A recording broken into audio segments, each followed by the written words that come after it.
Hi, today I will show you how I make epoxy resin earrings. I use pigments and glitter in mine, and this is how they look like.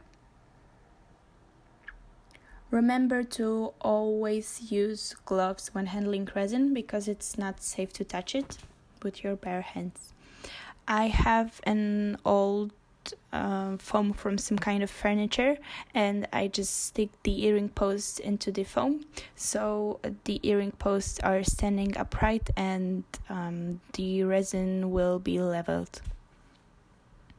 And I have a silicone mat and a cup, and I will mix some epoxy in it.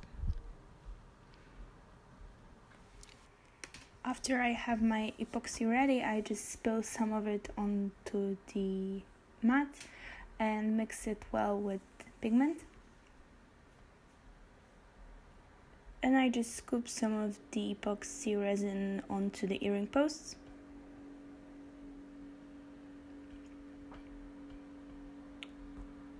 Then I decided that I need to make some more, so I pushed more earring studs into the foam.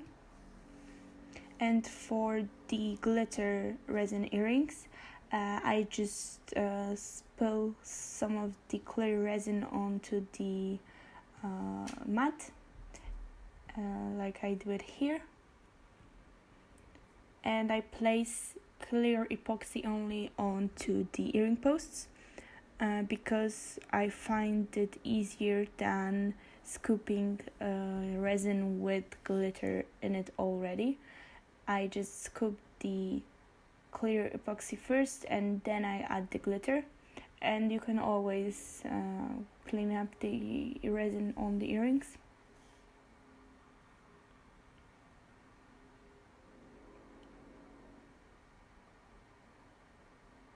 And here you can see I just place some of the glitter onto the earring posts, and if you find that the earring, the resin on the earring is too flat, because sometimes the resin will just spill over, you can take some more of the clear resin and just put it back on the earring.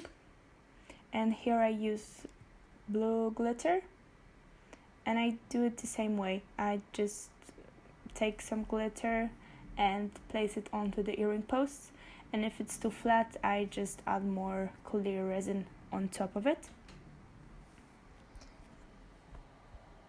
And you need to remember to cover the epoxy when it cures, because if you won't, then dust and fibers might get attached to the resin. So I use just an old cardboard box, and you can use whenever you have nearby. Okay, so that's all. Thank you for watching. Bye.